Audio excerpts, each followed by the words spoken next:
Marketing जुगुंदा central cooperative bank के अध्यक्ष श्री मुकेश जी हैं, हमारे जिला कांग्रेस समिति के उपाध्यक्ष जगदीश जी हैं, लक्ष्मी शर्मा जी हैं, जनरल सेक्रेटरी हमारे एडवोकेट साहब हैं, बरमानी जी हैं, शिवदत्त जी हैं, हमारे सिटी के प्रधान अंकुश जी हैं, हमारे प्रदेश कांग्रेस समिति के सचिव सरदार सिंह जी हैं, हमारे म्युनिसिपल काउंसलर जो हैं वो अपने विजय जी हैं, और आप सभी का हम हार्दिक स्वागत करते हैं और आभार व्यक्त करते हैं कि आपने अपना कीमती समय हम लोगों के लिए दिया। आज प्रेस कॉन्फ्रेंस को जो करने का विषय है वो है प्रदेश का विकास। हिमाचल प्रदेश के विकास में माननीय श्री सुखविंदर सिंह सुक्खू जी, माननीय मुख्यमंत्री हिमाचल प्रदेश, अभी हमारे जिला में आए और 90 करोड़ के लगभग की स्कीमों के उन्होंने फाउंडेशन स्टोन और उद्घाटन किए। अब उनका इसी हफ्ते सोलन आने का भी कार्यक्रम है। सोलन में भी वो 60 करोड़ के कार्य को, विकास के कार्यों को, जिसमें हमारे 14 करोड़ की लागत से एग्रीकल्चर कॉम्प्लेक्स जो बना है, एग्रीकल्चर ऑफिस का डिप्टी डायरेक्टर एग्रीकल्चर कॉम्प्लेक्स, राजस्व भवन और हमारी 6 सड़कें, इसका भी इसी हफ्ते जो है कार्यक्रम रखा गया है। तो विकास में जिस तरह की गति माननीय मुख्यमंत्री जी अपने कार्यकाल में दी, अपने आप में एक इतिहास है। और ये जो भाजपा के पेट में जो दर्द हुआ है, इसका कारण ये है कि हिमाचल प्रदेश के माननीय मुख्यमंत्री ने आवाम ने जब उनको इतना समर्थन दिया और उस समर्थन की बदौलत उन्होंने एक बात का ऐलान किया कि 2027 में हम हिमाचल प्रदेश को आत्मनिर्भर प्रदेश के रूप में बनाएंगे और इसमें हम सब इकट्ठे होकर कार्य करेंगे और इकट्ठे होकर इस हिमाचल को विकास की ओर ले जाएंगे। विकास के कार्य जिस गति से हो रहे हैं, जिस गति से माननीय मुख्यमंत्री जी लोकप्रिय हो रहे हैं, तो स्वाभाविक रूप से विपक्ष के पेट में दर्द होना स्वाभाविक ही था। लेकिन इस तरह से लोकतंत्र में जनता ने, जनमानस ने जो आपको एक आवाम ने जो एक फैसला दिया है, जो जनमत कांग्रेस के पक्ष में दिया है, उस जनमत के खिलाफ जिस तरह की कार्रवाई माननीय मोदी जी की सरकार द्वारा, भाजपा द्वारा हिमाचल प्रदेश में अमल करने की नाकाम कोशिश की गई, नापाक कोशिश की गई, मैं समझता हूं हिमाचल प्रदेश के लोग भोले भाले हैं, क्योंकि हम देवी देवताओं की भूमि के लोग हैं, भोले भाले हैं, लेकिन क्षमा करने वाले बीजेपी को इसके लिए कभी भी हिमाचल प्रदेश का आवाम जो है वो क्षमा नहीं करेगा। हिमाचल प्रदेश में 40 सीटों के साथ हिमाचल प्रदेश के जननायक, मानवता के मसीहा सुखविंदर सिंह सुक्खू जी के नेतृत्व में यहां जो सरकार बनी, जनता ने जो जनमत कांग्रेस को दिया, मैं समझता हूं उस जनता के साथ कितना बड़ा धोखा भाजपा करना चाह रही थी। किस तरह का इन्होंने एक विश्वासघात की जो राजनीति हिमाचल प्रदेश में शुरू करने की कोशिश की गई। क्या अच्छा लगता है? आप में से भी लोगों ने कांग्रेस को वोट दिया है, आप में से कुछ लोगों ने बीजेपी को वोट दिया होगा, कुछ लोगों ने दूसरी पार्टियों को वोट दिया होगा, लेकिन कांग्रेस को जिन लोगों ने वोट दिया, इतना समर्थन दिया, क्या वो ये बर्दाश्त करेंगे कि उनका उम्मीदवार भाग जाए और भागकर दूसरी तरह दूसरे खेमे में जाकर जो है वो अपनी उपस्थिति दर्ज कराए? शर्म आनी चाहिए इन विधायकों को जो कांग्रेस के समर्थन से विधायक बने, और विधायक बनने के बाद जिस तरह की उन्होंने खरीद फरोख्त की मंडी में वो बिके, ये उनके लिए शर्म की बात। माननीय मुख्यमंत्री ने ठीक कहा कि ऐसे लोग, विश्वासघाती लोग, इनको तो किस नाम से पुकारा जाए, किस नीच से नीच नाम से पुकारा जाए, मैं समझता हूं वो कम होगा।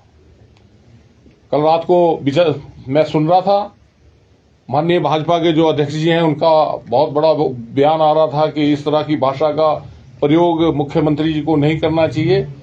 मैं उनसे पूछना चाहता हूं कि जिस तरह का आचार व्यवहार आपने विधानसभा में क्या आप लोगों को करना चाहिए था?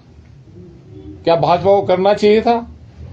इनको याद नहीं आते अपने नेता अटल बिहारी वाजपेयी जी जो दल बदल कानून लाए थे, जो कहते थे कि चाल, चेहरा और चरित्र 3 बातों से भाजपा को चलाऊंगा? क्या वो भाजपा है ये? क्या ये भूल जाते हैं कि किस तरह की कारगुजारी ये हिमाचल प्रदेश में करने की नाकाम कोशिश कर रहे थे? क्या दल बदल कानून हिमाचल प्रदेश के लिए नहीं, क्या अटल जी की सोच हिमाचल के लिए नहीं थी? मैं समझता हूं शर्मसार किया इन्होंने, भाजपा को भी शर्मसार किया है और इस भूमि को भी शर्मसार किया है। इनको इसके लिए क्षमा मांगनी चाहिए। और वो विधायक जो मंडी में जाकर बिकने के लिए तैयार हुए, उनको अपनी अंतरात्मा को टटोलना चाहिए। उनको टटोलना चाहिए कि उनको किस तरह का जन समर्थन कांग्रेस के जिस तरह का जन समर्थन उनके निर्वाचन क्षेत्र के लोगों ने उनको दिया, किस पार्टी के लिए दिया और उस पार्टी के साथ वो क्या करने जा रहे हैं, मैं समझता हूं उनको वहां की जनता भी क्षमा करने वाली नहीं। बहुत बड़ी बात करते हैं जयराम जी कि हमारा इसमें कोई रोल नहीं। जयराम जी कहते हैं कि हमें तो इसका पता ही नहीं। वीडियो जो है, एक होटल की वीडियो वो वायरल हुई है, उसमें दिख रहा है कि 3 सेब की पेटी इसकी गाड़ी में रख दो, 3 सेब की पेटी इसकी गाड़ी में रख दो। ये कौन से सेब हैं? जयराम जी बताएं जनता को ये कौन से सेब थे। और जयराम जी को ये भी बताना चाहिए कि जिस तरह की वो बातें लोगों के बीच जाके भ्रम फैलाने की कोशिश करते हैं, सो सत्ता के बिना बेचैन हो रहे हैं। उनको मैं बता देना चाहता हूं कि सुखविंदर सिंह सुक्खू की सरकार जो है एक योद्धा की सरकार है, एक जुझारू व्यक्ति की सरकार है, एक ऐसा व्यक्तित्व की सरकार है जो सबको साथ लेकर चलने में विश्वास रखता है। उसकी सरकार पूरा 5 साल आप लोगों के आशीर्वाद से पूरा 5 साल पूरा करेगी।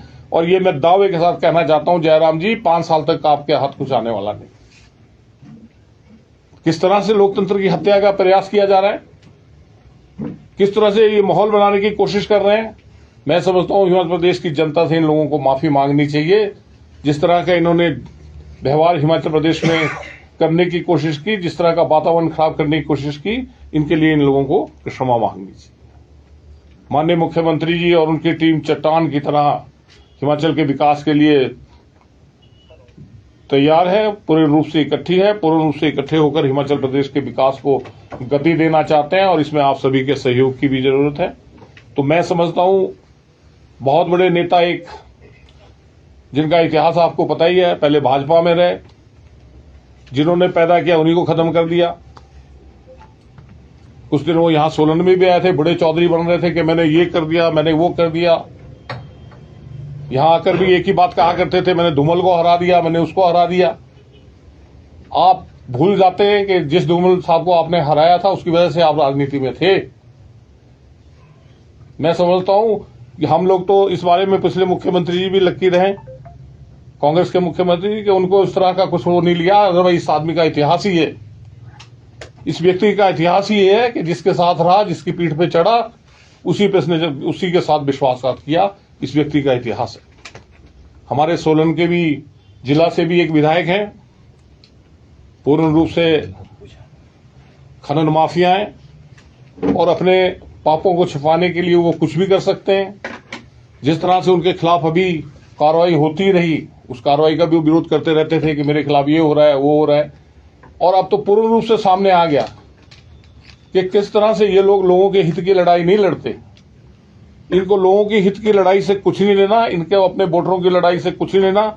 इनको अपने कारोबार चलाने, कोई खनन माफिया है, कोई भू माफिया है, और एक नेता वो जो अपने आप को बहुत बड़ा नेता समझता है, जिसने धूमल की पीठ में भी छुरा घोंप दिया था, वो हिमाचल से उनका क्या सरोकार है। हिमाचल में तो सिर्फ राजनीति करने के लिए आते हैं, कारोबार तो चंडीगढ़ और दूसरी जगह जाकर करते हैं, तो हिमाचल प्रदेश के हितों से इनको क्या लेना। तो मैं समझता हूं ऐसे विधायक, अब तो हम खैर जो विधायक हैं हमारे, तो अब इनको विधायक से हटा दिया गया है। स्पीकर विधानसभा ने उनको जो है उनको अयोग्य घोषित कर दिया गया है, तो वो अब विधायक नहीं है। लेकिन मैं पूर्ण रूप से ये जरूर कहना चाहूंगा आप लोगों के माध्यम से कि कम अपनी अंतर आत्मा को भी टटोल के देखें कि उनकी अंतर आत्मा क्या कह रही है। क्या चंद सिक्कों के लिए, चंद सोने के सिक्कों के लिए अपनी आत्मा को बेच रहे हैं? उनको बताना चाहिए।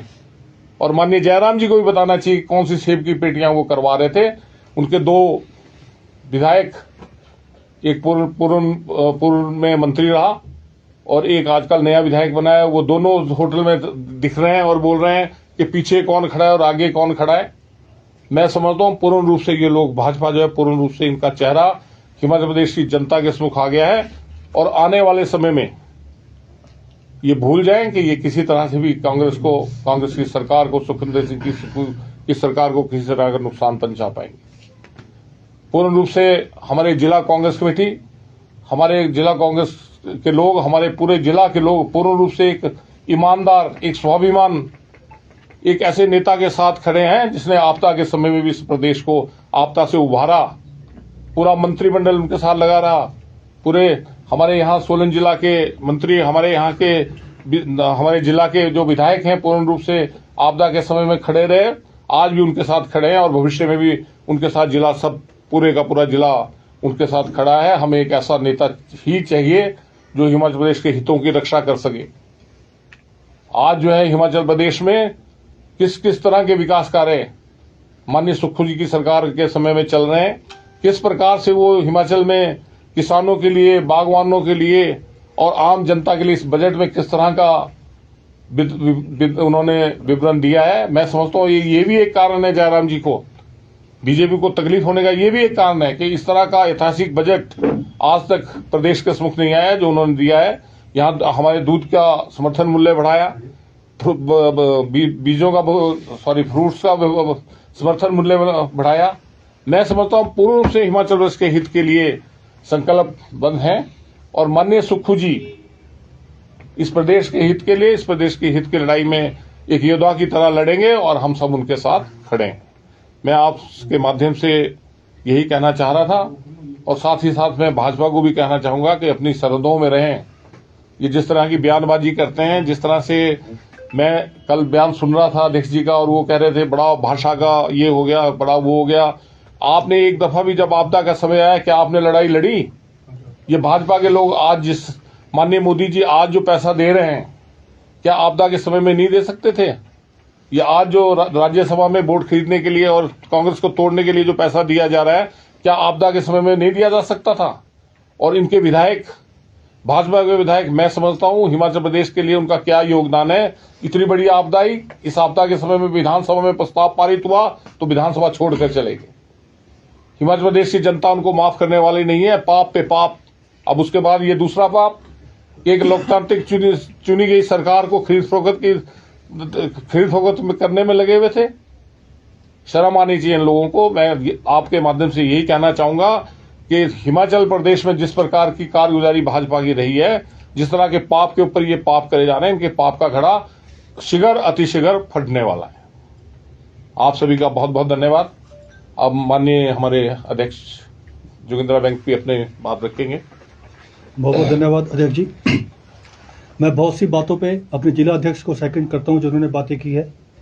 मैं जो सबसे ज़्यादा फोकस करके बात करना चाहूँगा वो बात यह है कि पहली बार इस प्रदेश में एक गरीब परिवार से निकलकर एक ऐसा मुख्यमंत्री बना है जिनका राजनीति में इतना लंबा अनुभव रहा है, करीबन 35-40 सालों में, जिन्होंने संगठन को खड़ा करने में अपनी अहम भूमिका निभाई थी। चाहे वो NSUI काल में रहा हो, चाहे वो यूथ कांग्रेस अध्यक्ष के रूप में रहा हो, चाहे वो प्रदेश अध्यक्ष के रूप में रहा हो। ठाकुर सुखविंदर सिंह सुक्खू जी की लोकप्रियता से बहुत से ऐसे चाहवान जो लोग हैं जो अपने आप को सोचते थे कि भविष्य में ये मुख्यमंत्री बनेंगे या ये प्रदेश का नेतृत्व करेंगे, जिस तरह से उनके नेतृत्व में प्रदेश की जनता ने कांग्रेस को 40 सीटें जो दी है और एक गरीब परिवार का मुख्यमंत्री जो बना है, और जिन्होंने अपनी, आप देखिए बार बार जब कोरोना काल आया था 11 लाख रुपए उन्होंने माननीय जो उस टाइम के मुख्यमंत्री थे जयराम जी, उन्हें दिए। 1.5 साल तक तनख्वाह नहीं ली। प्रदेश में आपदा आई, 51 लाख रुपए अपने पूरे जीवन भर की जो है पूंजी वो उन्होंने आपदा राहत कोष में दी।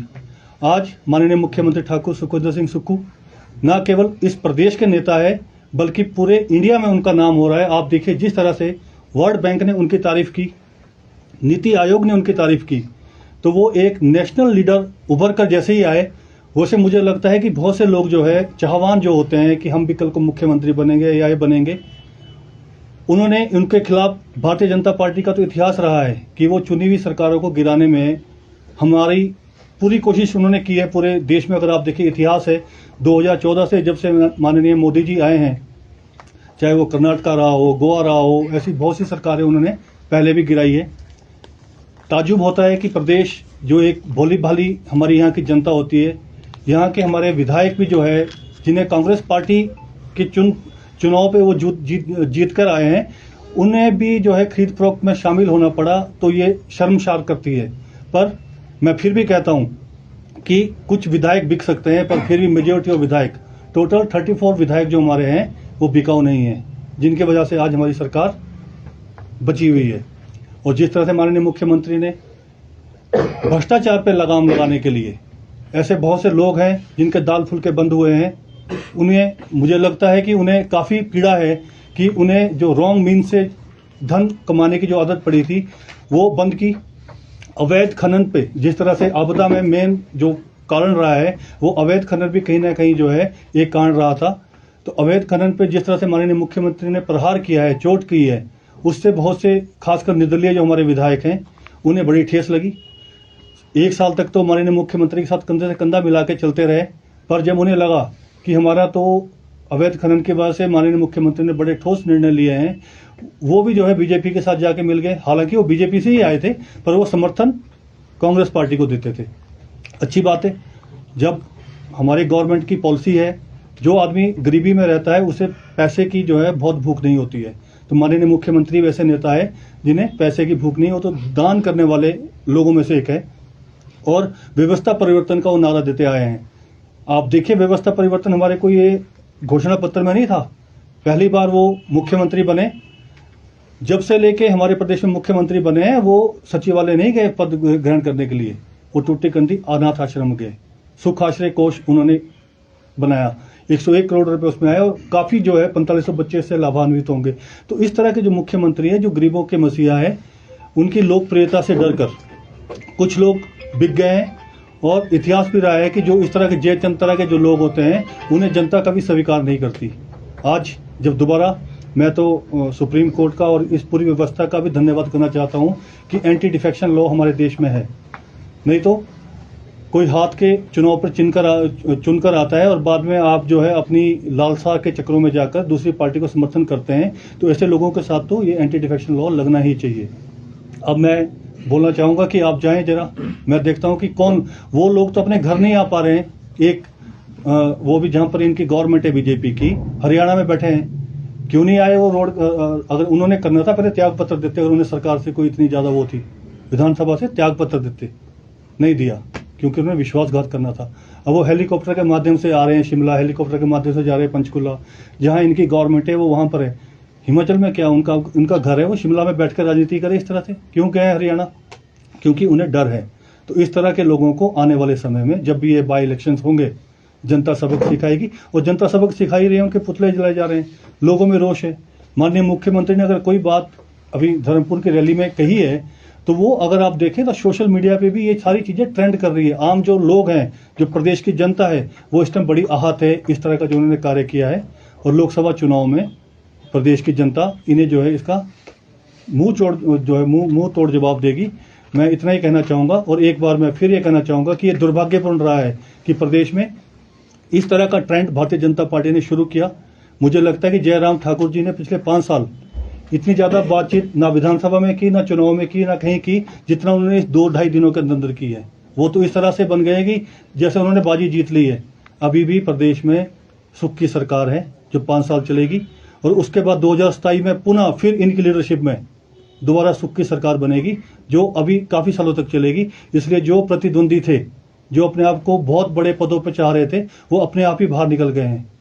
और अब एक साफ सुथरी कांग्रेस जो है आपके सामने आई है। और आप देखिए आने वाले समय में कांग्रेस का युग जारी है, क्योंकि एक इकोनॉमिक्स का सिद्धांत है, law of diminishing marginal utility. Congress पे तो 60 साल राज करने के बाद ये लागू हुई थी, पर केंद्र सरकार पे ये पिछले 10 सालों में ही लागू होनी शुरू हो गई है। और आप देखना इसका ट्रेंड जो है, जो ऊपर चढ़ता है वो नीचे उतरता है। अब बीजेपी का वो समय आ गया है और आने वाले समय में कांग्रेस की जो पार्टी है वो मजबूती से पूरे इंडिया में उभरेगी। धन्यवाद। अध्यक्ष जी, मेरा सवाल है कि 6 विधायकों के खिलाफ कांग्रेस पार्टी क्यों कार्रवाई नहीं कर पा रही है? वजह बताइए आप, क्योंकि अभी भी वो कांग्रेस में ही है, क्योंकि उनको पार्टी से तो निकाला नहीं है। क्या वजह लग रही है? आने वाले समय में सब ये भी होने वाला है। क्योंकि देखा जाए तो राज्यसभा में भी उन्होंने पार्टी के खिलाफ वोट दिया, उसके बाद इस तरह का सिनेरियो बना है। तो वो पार्टी हाईकमान निश्चित रूप से आने वाले समय में उनके खिलाफ कार्रवाई अनिवार्य रूप से होनी निश्चित है। बोलना यार चाय के लिए बोलने ले आया था बात। आप सभी का बहुत बहुत